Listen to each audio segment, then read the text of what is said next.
my controller hadn't even arrived yet, so I was learning how to fly on this dog shit simulator called FPV Freerider, and with an Xbox controller. So the throttle was the main thing. All right, so Jackson, you and I met at New Zealand Opens earlier this year, and we actually did have a chat about FPV racing on video. But for anyone that hasn't heard about you or hasn't seen that video, what do you do and who are you? Well, my name is Jackson. I race under the name Gang Gang. It's pretty likely like a lot of people aren't going to know who I am unless you're in New Zealand. And then I also do like FPV video work under Flow State Aerials. And yeah, I've been doing that for like probably 2 years now. It's pretty slow, honestly. Like, I don't think I'm very good at reaching out to clients or that kind of thing, but always building, which is fun. And then I've been flying FPV for probably like almost 7 years now. So I got into it in 2016 and then it just pretty much has become my life. So yeah. Do you do the Flow State Air? Is that a full-time thing for you? It's kind of like, I call it a full-time thing, but the real full-time thing is like doing a bit of FPV stuff, but then also like doing a bunch of other odd jobs around the place, like, camera work with some mates or assistant work on like film shoots and that kind of thing. So it's really just like, I'm saying I've got this business, but really I'm just like sifting around on the gig economy, eh? Yeah, just cruising around, but primarily, I guess, doing video production then?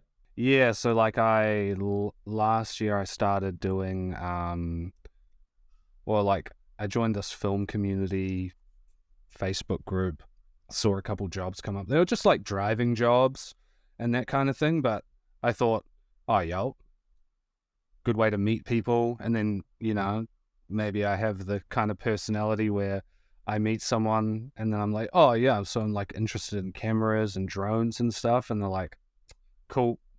After this job, we're going to suss you out with like, on this last job I was on for the last like 7 weeks or so. That's crazy. The line producer, she's the person who like takes care of all the crew that aren't like directors and producers and stuff like that. So I had like a little chat with her and she was just like planning out my entire film industry career, right? Which is pretty funny. But yeah, we'll see where that goes. Still just good fun. Like, is there some like FPV stuff involved in that?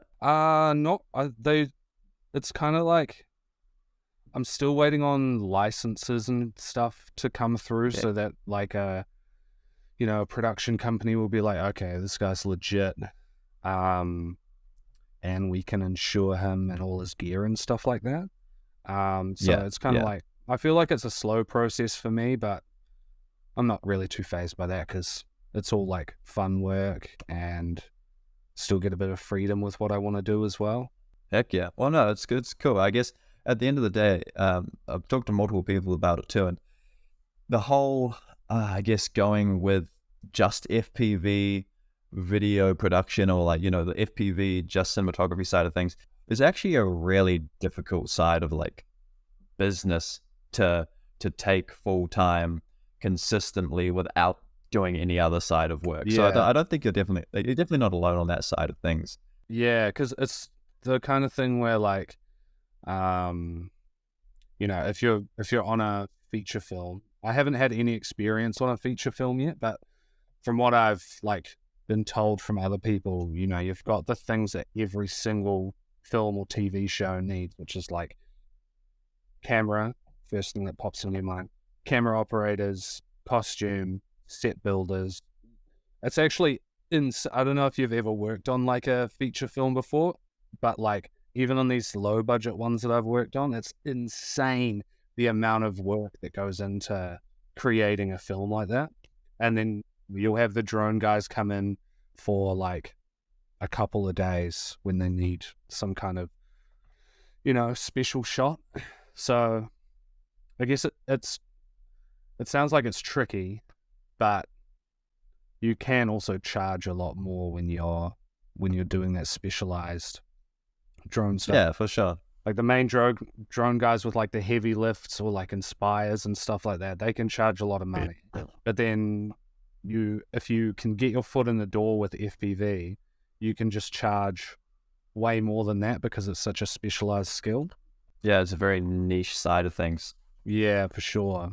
Makes me curious of how did you get into FPV? Because you said you got into it in 2016, right? So like, what got you into it? It's such a niche place to get into. So there's usually some way to get into it.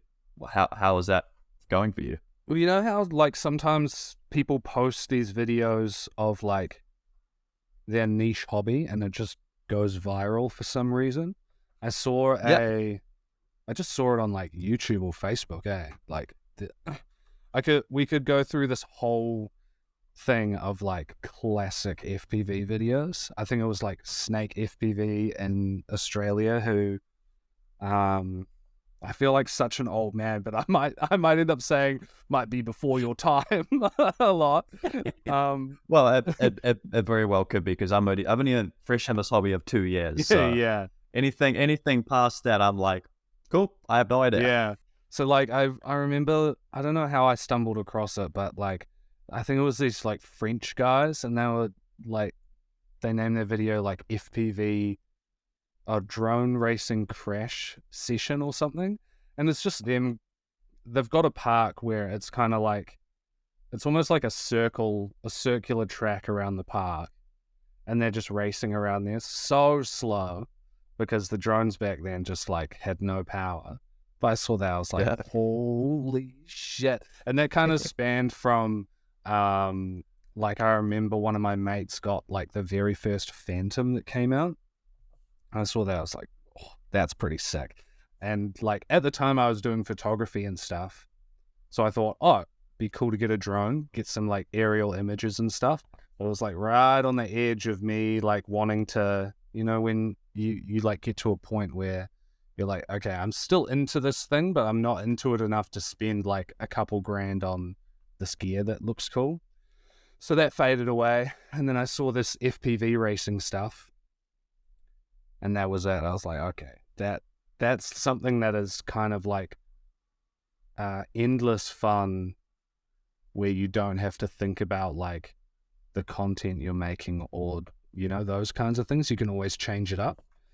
And then I think I discovered that there was like a local, well, I did discover that there was like a local online FPV shop like in Rotorua. Right. And like a Rotorua drone racers group and stuff like that. So pretty much just hit them up and they helped me get into it. Epic. So what, like you just went along to one of their events or what? How did you get into it? I saw the group and I hit them up, and it was pretty much just like maybe 4 people in town that would do it. One of them was Lee. He owned, at the time it was called IV Rotor or 4 Rotor, but with Roman numerals. Oh, yeah. And just yarned with them for ages. I went out and saw like what the drones do. I was like, oh shit, that's so sick. And then he pretty much helped me pick out all the gear I needed and helped me build the first drone as well. So that was like really helpful. And then we'd just go rip packs all the time. It was kind of like freestyle at first. And then when I got good enough, we set up a few gates and had a mission around, and it was like pretty much no going back from there. Yeah, so you sort of started off with a bit of racing, and then so is the Rotorua like FPV club still a thing? Nah, not really, because like Lee, I think like the shop he was running, like he was trying to make it, and the ultimate goal was like full-time FPV store, running events, all that kind of thing. But the popularity of FPV in New Zealand wasn't big enough for it to be like any more than a side hustle. Yeah. So it kind of just, I think it brought him like a lot of stress, and ended up just closing it down and then getting into other stuff pretty much. I actually ended up working for him for like probably a year and a half or something. Oh, yeah. And sounds like I just drove it into the ground. Well, Jackson, you're the end of it all now.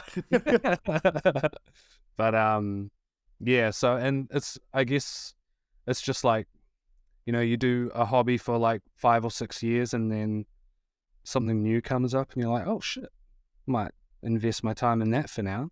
Have you found that's a point for you as well? Because you've been in it, what you said, about 6 or 7 years now. So is that sort of like a point of you're feeling that now as yourself, or you still feel pretty linked to FPV? A little bit. It's not as like, I don't feel as like fixated on it as I did in the earlier days. Like the pipeline of me like starting FPV and then starting racing, and then at the time we had heaps of events all over the country, and I'd like go to all of those, and then there's the Australian Open coming up, I'll go over there, and like just always building to try and get to like a more international level. And then I don't know, I guess something just happened where it felt like there wasn't as much racing going on in New Zealand. And also, like, I didn't really have anyone my skill level in Rotorua to, like, do race practice with. I think that's a huge thing, is progressing together and being able to have those, like, close battles with one of your mates. Battle practice is super important, and it's way more fun. Yeah, so, like, the amount that I fly has drastically dropped. And yeah, I've gotten into a couple of other things, but it's still definitely like a core thing for me. Not just like it's not just like, oh yeah, I'm sick of like FPV as a hobby and I only do it as a job now, because I'll still go like racing and all that sort of stuff when it happens. Yeah. It's like the community, right? Because I feel like such a big thing for me. I got to a point where I felt burnt out would be the way to say it. And I was only really doing FPV because of the cinematography. Video was my thing. I freaking love it. Yeah. And then I kind of got bored of it. And then literally the one thing is going to New Zealand Opens, going to like a racing event, opened my eyes of like community. Yeah. And then from that point, I've now found, I think there's 5 or 6 other people, I think, in Wanaka where I live, that are just like fully into FPV. We catch up like consistently multiple times a week. I mean, sometimes it's obviously more or less, but like it's just been so much better, and I'm feeling so much more into the hobby now that I've actually got people around, people to fly with. I don't feel like it's a burden to go out and fly just to get this, cinematography. I'm literally just going out to fly, rip some packs, do some freestyle and shit, and have fun with it, right? So that's what it boils down to for me, and I think that's like the biggest thing that I've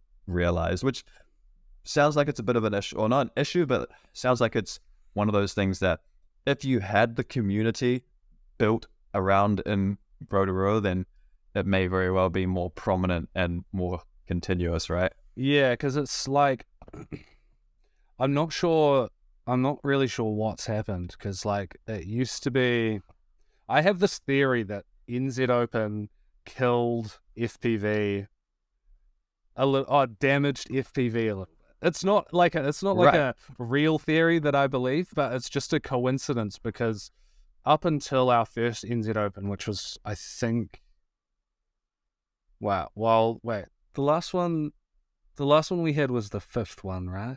2023. I think so. 2000 yes. Must have been 2018. Right. Something like that. Like I noticed that before then we had heaps of people in like Waikato and a few people in Rotorua, and kind of like, around close enough by like an hour or so. And we would have like one week we would have a race here and set it up in this tree track. It was epic. It was a winter series too. So like you'd have people from Waikato coming down in winter to like, let's go. Like I think we've raced in the rain a couple times. And then the next week we would have it up in Te Awamutu and those kinds of things. And then maybe even take one up to Auckland and those kinds of things. And we'd have like maybe 10, 15 people show up at a time. And then after NZ Open, like the main people who organized the first NZ Open was me, I think Adam, he was like the club leader in Waikato, and then my bad for forgetting a bunch of people. But it was like, it was a few of us. And then after that, it seemed like they got really burnt out by, organizing all of these events throughout the year and then also running NZ Open. So after NZ Open, just a lot of people kind of put down the drones and then got into something else. And it's kind of just like I was motivated to organize events with them because it was like a team thing. But I think in order for it to get jump started in Rotorua, I'd have to put a lot of effort into like coaching beginners and, building their skills and all of that sort of stuff. And it's kind of like, don't necessarily have the time or energy to teach a whole bunch of people, which is kind of, I wish I did, but it is a little bit of a pickle. For sure. I mean, the upside is that there's channels like, there is so much on YouTube that you can, I guess, not send people away to, but if they're genuinely interested, you can be like, hey, check out this guy, and this guy. Just binge their videos and you'll actually learn a whole bunch. You'll figure out how to get into the hobby and you'll learn how to do your first build, whatever it might be. So there's definitely other ways for it to go forward too. But I completely get you. It's a lot of work to try and jumpstart something out of essentially nothing. But I think, it's that point of like, once there's the community, more people tend to start coming out like from wherever that are experienced. So that's at least what we've noticed with just starting to fly more and fly with other people. Like we only start off with 3 of us, and then now there's 6, like in the space of a month and a half, right? Like, dude, that's epic. It's a cool thing to go with, and I think it is my favorite part of FPV. And right now, it sort of went from getting those dope shots, which I still love getting, but it went from getting the dope shots to now hanging out with people and just being with other people doing the same thing. Like, it's just the community side of things really is like my favorite thing. Yeah, which for leads me sure. to wonder what's like your favorite part of FPV? Like, if you had to put it down to one thing, what is like hands down the favorite thing to do or about it?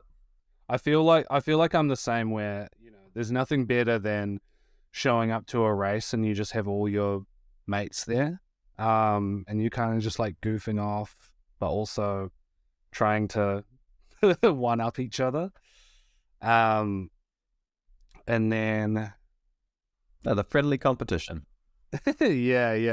But a friendly competition. Like, honestly, if I had to narrow it down completely, my favorite thing about FPV is just flying with Kevin, because we've remained the like, I think since like maybe a year after he started racing from freestyle, we've pretty much stayed the same speed the whole time. It's probably over like the last 4 or so years, 4 or 5 years. So getting to race with him is like the ultimate racing experience for me, because it's just constant like back and forth battles, 100%, you're like going 100% the whole time. So we boot up Velocidrone quite a lot and just like rip around on that. And yeah, I guess it's probably where I find the most like enjoyment out of FPV, aside from like getting a really cool shot or something like that. Racing sounds like it tends to be the main thing that brings out the enjoyment and whatnot. And it's, I guess it leads me on to ask where you think racing is going to be in like 5 years. Like where do you hope to see it progress to? Do you hope to see it become a bigger thing? Is it you want to keep it more local? Like, where do you see it going? In my experience, it's kind of stayed the same popular. It kind of like everything's in waves, right? So you'll have like, you know, the time where heaps of people are racing. You could fill up like a 40-person NZ Open or something, for New Zealand specifically at least. And then it dies down for a bit, comes back up. It would be sick to see it like progress to a more like mature state. Yeah, like a bigger level. I feel like they've really dialed in, say like overseas with multi-GP and stuff. They've really dialed in the like technology to run a good race, you know, like with the DVR boxes, stuff like that. So you can actually live stream it and see all the feeds. But it's kind of still maybe just hard to follow. So I don't know if that's down to like slowing the drones down or something like that. What I would love to see is like crazy races, like what they did.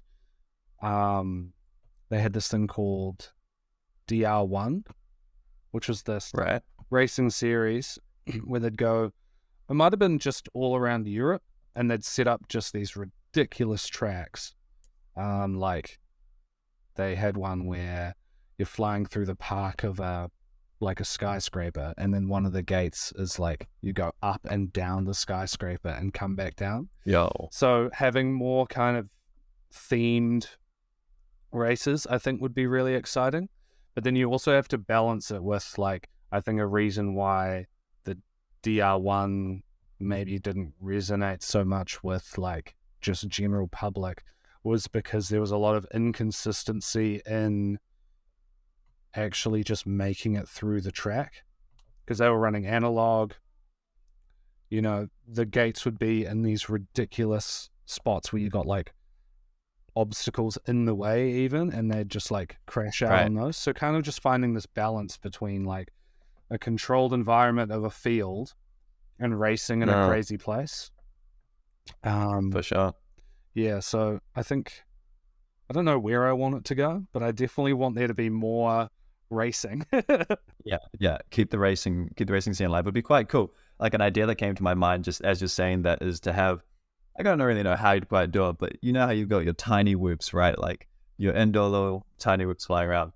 It'd be pretty sick to spend some time, some money, and some effort and make like an indoor space into this like almost a theme park for like racing, because then you can combine the fact of, you know, you have something interesting to see within the goggles and whatnot instead of just gates on a field, but you can also make sure it's exactly like as, I don't know, it's almost like a roller coaster ride in a sense, and that would be pretty sick to race, and like then it adds a bit of fun to it. So maybe we'll have to see where that goes for winter. Could get something going. Definitely, bro. Have you seen like there have been Tiny Whoop World Championships or like events next to the International Open in the States, and they just they make the craziest tracks. It's like a rave, bro. So you got all these tunnels where it'll be like a tunnel made out of like mirrors in a triangle. Japers. And then have lights inside, so like you're flying through a kaleidoscope. And then one of the ones I saw, it was like in this 2-story building, and they put these tiny little keyhole gates. They probably would have been like this far apart, just this giant tunnel all the way up the stairs. One of the things I haven't looked into much is tiny whoops, to be honest with you. Like, it's something that I want to look into as we go further, like, or as I go further into winter now. But it's like one of those things I just haven't thought of looking into, because I've always kind of just been like, yeah, I'll just go and fly in winter, and I never do. So it's like, well, maybe Tiny Whoops is going to be, it'll be Tiny Whoop season this season for me, I think. And a couple of other guys are keen too. So completely new avenue to explore because it's such a controlled environment. Like there's realistically not that you can literally control everything from the space to where the gates are to there's the weather essentially, because there is no weather. So that'll be something completely new avenue to sort of explore. Have you gotten into like much whoop racing yourself? I haven't. Hey, I went into like I tried building a couple, like kind of closer to when I started FPV, and they just fly like ass because it's like you were getting these little toy drones and then just slapping a camera VTX combo on it. But the technology has progressed a lot now, and I flew Chris Riddell's like he had a little brushless tiny whoop at NZO when we went to their Airbnb to have a shower. I remember about that. So I flew his one around, and like flies so nice. So I think like I would definitely give it a go if there was some other people keen. Yeah. And that's cool. We've actually had like races in the past where we've found like this warehouse to race 5-inch quads in, and we called it the Cracked Ink Invitational because why did we call it that? One of my old FPV mates, he is like a professional graffiti artist, and he calls himself Cracked Ink, and he just like posted up in a group one day. And he was showing off like the space that he had. It was just the sketchy upstairs of this warehouse. It's like, wonder if we could do something in there. And I had a yarn with him, and we organized this like kind of invitational event for like the top 12 in New Zealand at the time. And we had a day outdoors, but we had this indoor space in case the weather packed in because it was in winter. Yep. And that was sick. There was so much carnage because it was like pillars for walls, like pillars holding the ceiling up, and you know how some of those industrial buildings, they have like the triangle sort of roofs. Yeah. So up in the space where the triangle bit was, there was like a bar across the between the pillars. So we would be using those, flying through the roof and like on the ground and stuff. And we even put a dive gate up in one of those things too. I don't know if I would ever race like that again, but wow, I probably would. I've been trying to organize another one for ages. Sounds costly. Yeah, it was. We made these trophies. My room's a mess right now. I don't think I'd be able to find it. But we had like a best crash trophy, and that was like a best crash trophy. Yeah, like oh my god. We always want to have best crash trophies at races, but gear's just so good now that it's really rare that you total a quad unless you're Sam at NZO. Wait, did you win this award from that event? Yeah, so we had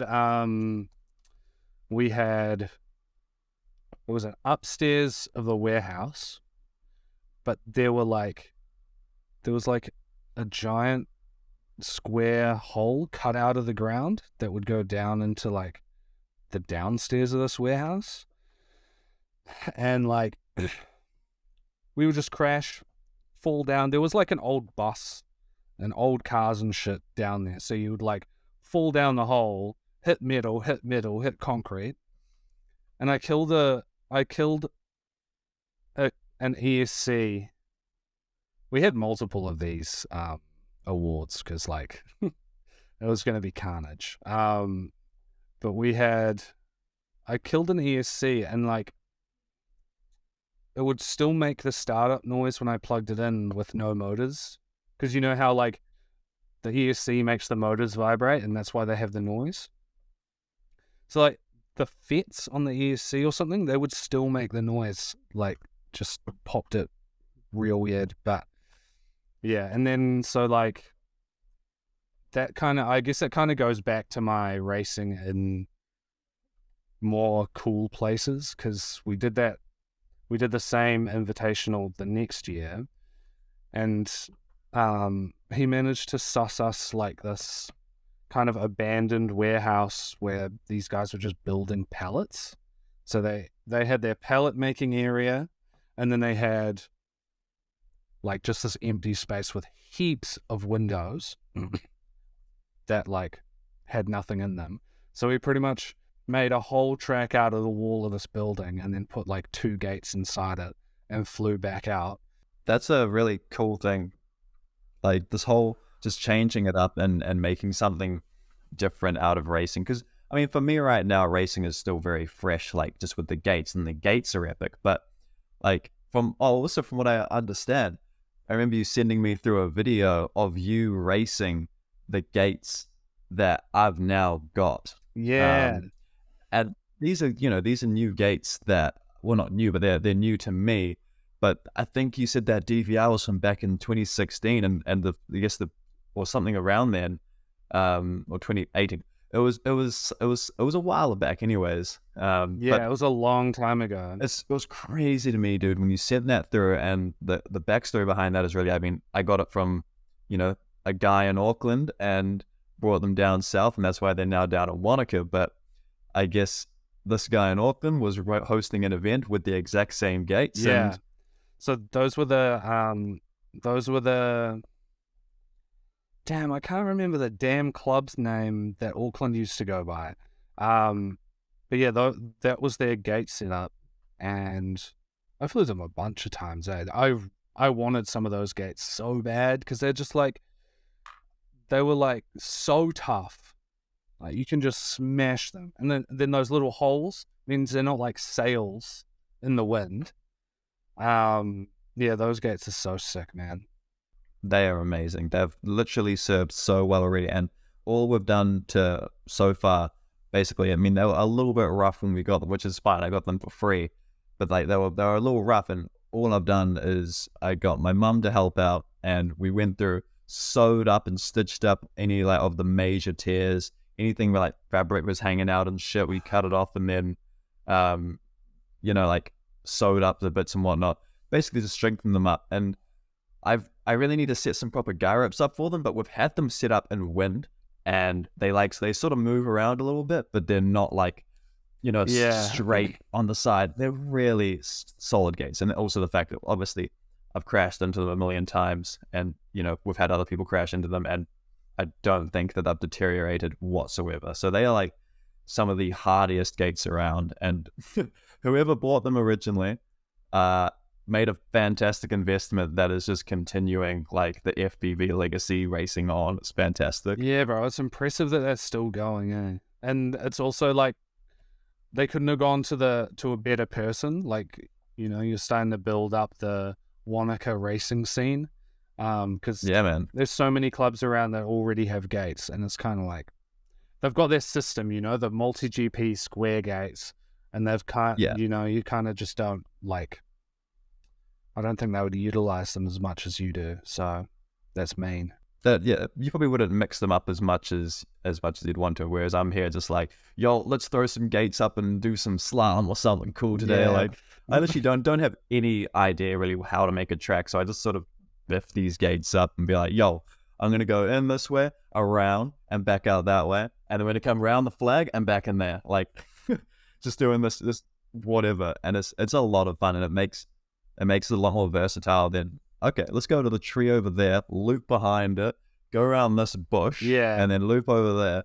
Like it adds another element to it that you actually have to hit, which is obviously racing as a general. But yeah, those flags are insane, man. Oh, I love those gates. They're so easy to see too, because like that track that I sent you, it was basically like this huge, like just I guess circular track with a little bit of spice in there. Yeah. So you'd be going like balls to the wall, aiming for this tiny little keyhole gate from the start. Make it through, like, oh, thank God. Yeah. But yeah, like, I was going to say something about designing tracks, because you mentioned not knowing what Yeah, I you're had doing. no idea how to do that. Bro, Yeah, it's, I mean, I've watched a couple of videos on how to do it, but I still haven't implemented any of that knowledge anywhere. oh yeah. Yeah, have you checked out like I think My On High has like a racing tutorial series where I think she's mostly teaching you how to race, not so much design tracks, but Yeah, it's sort of, I think, a point of figuring out what works and also what not to do, and then you can realistically make whatever you want out of that. Because it's like, if I figured out you don't ever go through the same gate like twice, generally speaking, and if you do, you definitely don't go through opposite ways. yeah, That's definitely kind of obvious, but like, that's the sort of shit that once you've learned it, you're like, oh, okay, well, now I've got to make something that kind of flows a little bit better, something that, when you go around this corner here and you come into the track, or you come into that gate, it's smooth. You're not doing some massive jarring thing that's not actually fun to fly. So yeah, that does come into a big part of it, but it's all part of the knowledge base, which I'm learning, and it's cool. But let's put you into a scenario here. If you have somebody come up to you, right? And I know you mentioned you wouldn't want to teach somebody, or you don't have the time to teach somebody, but so if somebody did come up to you and they have no knowledge of the FPV world at all, what's the way that you're going to push them to, like, well, not push them, but recommend that they start out? Like, are you saying go to a race event, well, like yourself to start out, or are you saying get a controller and just start out on a sim? What's your way of progressing them into the hobby? get into the hobby. Nah, That's it. Easy done. do it or else. Yeah. Yeah. When a lot of people ask me what the best option is, I usually direct them towards like a controller in the sim, because I'll say, like, you can get a controller, it's maybe like $300. Simulator's $50. It's not necessarily the most inspiring way to get into it, but it does teach you, or does show you like the learning process of what it's going to be like, because that was something that I found when I was first starting. I was like, my controller hadn't even arrived yet, so I was learning how to fly on this dog shit simulator called FPV Freerider. Oh, I know the one. And yeah, and with an Xbox controller, so like the throttle was the main thing. And I was trying, and the like Lee, who was kind of guiding me, he was like, "Got to learn mode 2, bro. Got to learn mode 2, because that's what everyone has. And if you want to just like mess around and fly someone else's quad, you want to be flying mode 2." And I tried it. I was like, this shit is so backwards, because I think at the time I was playing this game called Elite Dangerous. It's like a space game, and it has all the same kind of like pitch your roll controls, but I think it's like mode 4 or something like that. So I was trying to learn how to fly. I was like, oh fuck, oh god, I can't do this shit. What have I done? Because I've already ordered all my shit. It's like, oh yeah, no. You're regretting that decision immediately. Yeah, I actually watched Joshua Bardwell taught me how to fly because I watched his videos. This guy. It was like, I don't even know how many subscribers he would have had. It would probably been like 1,000 or something at the time, and he just did this comprehensive, like, step-by-step video series on how to like learn the mechanics of flying. Like, the first video was like 10 minutes of him explaining how the throttle works, and like then pitching forward and all that kind of thing. So I don't even know if those still exist, but I'd point someone in the direction of something like that to help them get into it. And then definitely tell them to like come along to a race if that's what they're interested in. Like, if people get into it for the racing, they definitely want to go see a race first. Or they've already seen one. Like, when I'm racing in Wellington with Kevin and stuff, we're at this park, people are walking by constantly, and like, every now and then someone comes in, they're like, oh, I've seen this online, I'd be so keen to like try it out. And then it's all go from there. Yeah, I guess it depends on like what people are wanting to get into it for. Say if they're wanting to get into it for filming and stuff, you've got so much inspiration online for that side of things. Yeah. But then if you're seeing racing content online, it's normally just like one of those reels. It's like, my drone goes 200 kilometers an hour, and they're just like launching it out of their hand. Literally. I'm not brave enough to do that. They're always super viral. It's like 0 to 200 in 1.6 seconds. It's like faster than your Tesla. Like, yeah. I'm just watching it like, how do you know? You don't have a speed gun right now. Yeah, I'm sure you could figure out your kilometers, but like, that's from maybe your GPS unit. And I don't know, man, but 200k an hour for a quad that's pretty extreme, I'd have to say. That shit is fast. Like when we were at the Aussie Nationals last year, we were having yarns with Thomas, and he gave us like some prototypes of his props that they're out now, but they were prototypes at the time.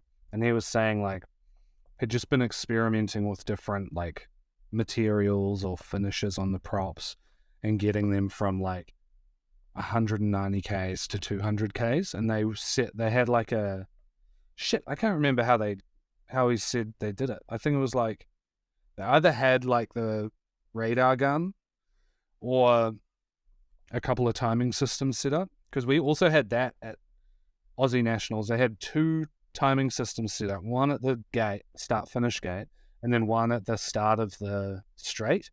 And as you go past, trackside would like calculate the top speed going through that straight. Gotcha. That was sick. I think my quads were slow as fuck though, like maybe like 100k an hour or something.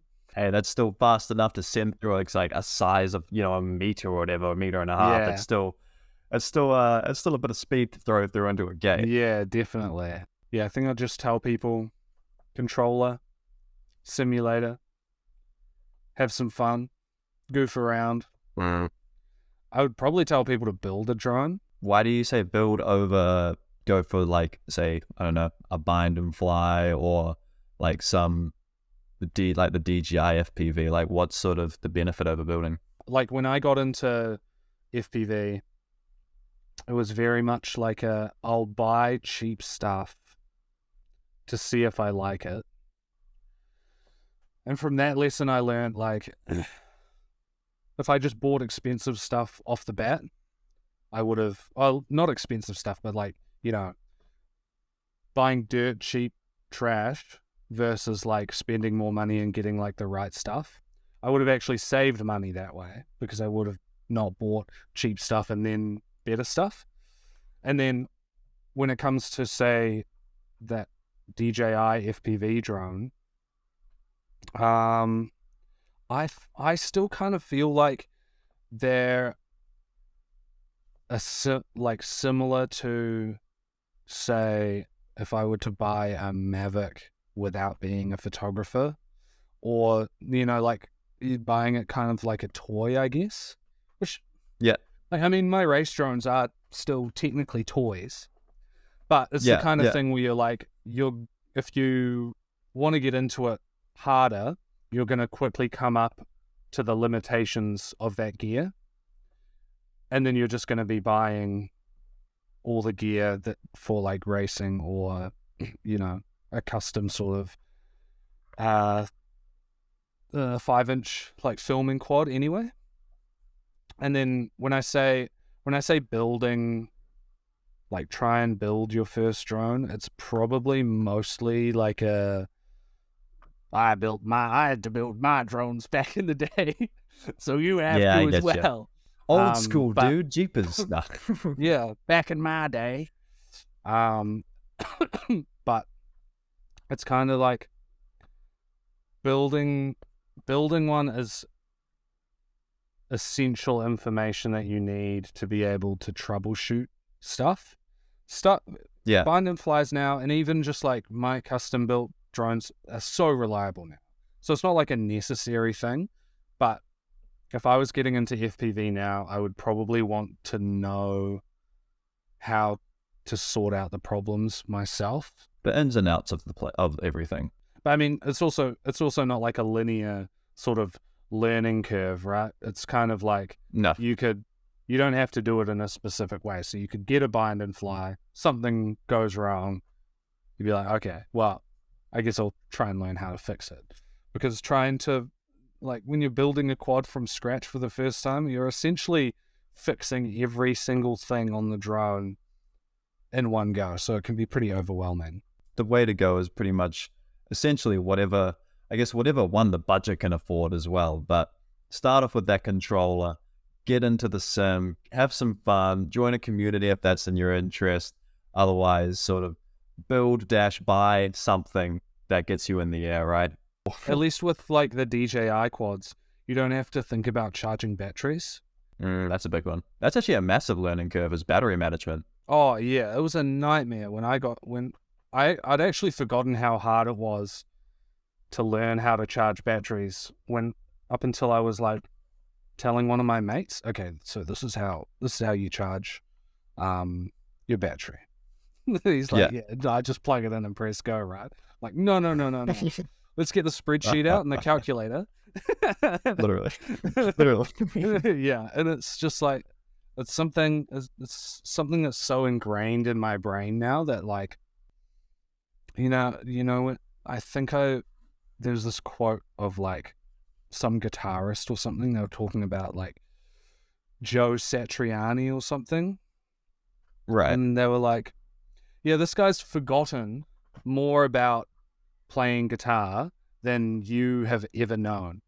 Like, yeah, it's wild. Yeah, so you just like things become so ingrained in your brain that yeah, for sure. That's why they always say the best teachers are like the ones that are very fresh out of what they're teaching. You know, like you don't even need, you could have a month or two in between what you've just learned and what you're teaching, because it's still the most fresh in your mind and it's still what you're understanding the most. And so you can really generally relate probably a lot more to, you know, like if somebody like Bardwell was to go right back, I mean, I'm sure he definitely knows how to explain those initial things, but everything that he experienced, like even emotionally wise, and how genuinely frustrating it might have been to initially learn how to do that pitch and stuff. Like if he was to make those videos now, it'd be very different to him making them 6-7 years ago, way back when he was emotionally had just gone through it himself, versus him now with the knowledge of it. Yeah, you just forget so much about the learning process. That was actually something I picked up from your episode with Ron. I think he was talking about like how much fun it was to like have to learn something from scratch. Try something new. Yeah, something new, because it's not every day. Yeah, and you get into like a comfort zone a lot of the time where you're like, personally I do. I'm like, I don't want to get into something or spend money and time on something if I don't know whether I'll already be like good at it when I start, if that makes sense. Like, I think that's something that stops me from trying a lot of new things, is being like, I don't want to try it if there's no hope of me being good at it. I think it's ingrained in everybody. It's like, that's why we want to start off with everything budget, right? We don't want to invest our money and hard work and time into something that we, generally speaking, when you put something that you enjoy, generally you're good at it, you know? Yeah. Like generally speaking, to enjoy something, you need to have an aspect that you are at least okay at. Like, and I think once you actually get into it and you start learning again, the learning process for a lot of people, especially me, is exciting. And that's like, you break that ice barrier of like, oh, should I start it? And then you start it and you're like, whoa, this is crazy, man. Like, you know, you just keep on going. It just gets more exciting the more that you learn. Yeah, and then the early days, you're having noticeable improvements every time you like do it again. Like that's what I've been experiencing with like making dubstep and that kind of thing. Yeah, is cool. Like my first tune when I got this Ableton trial was like, it was so bad. And then, you know, every step, every tune and idea that I've tried to make after that has been like, oh, I might try this little knob thing here, and it just like makes all these crazy sounds. You're like, okay, here we go. Yeah. Into the full DJ mode. Yeah, and that was something that I found when I was like learning FPV initially, was like, I don't really vibe with like the technical side of things, like diving deep into beta flight and tuning and that kind of thing. But like the learning new moves was like, at the start it was like how to turn in a way that's not just like really drifty and things like that. Yeah. On racetracks, like managing to do, say like you've got a hairpin, where's the camera? Like this, where you go through this one and back through this one. Yeah. Learning how to do that without like turning around, stopping, aiming, and then going through the next one, just doing it in like one turn. Yeah. Just like improvements like that are so much fun when you're like... It's a very noticeable skill, especially in racing, because you see your time and you see your opponent, you get in front of them now because you've learned a skill that like helps you actually win a race, right? Like everything, it eventually gets to a point where like the improvements over time start diminishing a bit. But then you can kind of like, I've started Velocidrone as like, I reckon Velocidrone is kind of like peak racing, or what I want it to be, because you have like, you can just create any obstacle in there that you could think of. And you don't have to think about like, okay, how am I going to stand this damn like tower thing up?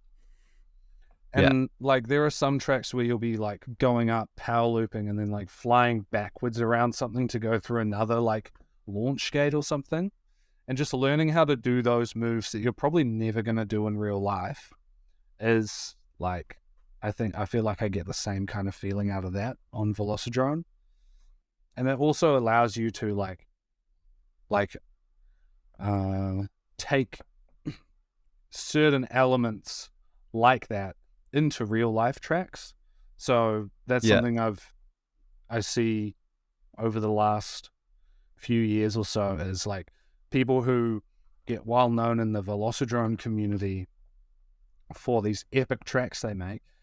MultiGP or like other racing organizations will hit them up like, yo, can you design our like finals track, please, in real life? And you see like these crazy complex obstacles that they've created on Velocidrone, and you kind of get to see like the real life version of that, whether it's kind of like toned down or whatever for structures and whatnot. But that's something that's like really exciting to see. Seeing a new like course layout or something, you're like, holy shit, they did it. Those guys are crazy. Well, that's epic though. That's freaking epic, because it keeps FPV alive for you, right? And like this new aspect, it brings in what you want to see in real life that actually isn't possible right now, or we don't have the places to do that in New Zealand. So it's like having a place on a computer on Velocidrone is sick, because it allows you to continue on with the passion side of FPV. But yeah, no, that's cool to hear, man. Where can listeners go if they want to follow along and find you? You and your business. I have like a business account on like Instagram, but I'm thinking like I pretty much just post all my FPV stuff on my personal page anyway. So I'll probably just plug jackson.co.nz. It's jaxon.co.nz. It's my Instagram. And Flow State Aerials Aotearoa on YouTube. I post up on there a little bit. Sometimes it's usually just the landscape version of my Instagram edits. Thank you for coming on, dude. We really do appreciate it. Really appreciate your time. No worries, bro. Thank you for having me. No, thank you. It feels good to be a guest on a podcast where there's been so many other prestigious guests, I'm like, oh, I feel like a big dog. Oh, you are. It's good to always have chats with people and just, I don't know, dive into people's stories and it's amazing to see how many people have very similar stories, similar opinions. It tends to be like, you know, whenever I talk to racers and like people who start off in the racing scene, it's very different to people who started off, you know, even just from fixed wings or something like that. There's like so many different avenues to get into FPV, and it's really just exciting to see. So Yeah, that's cool.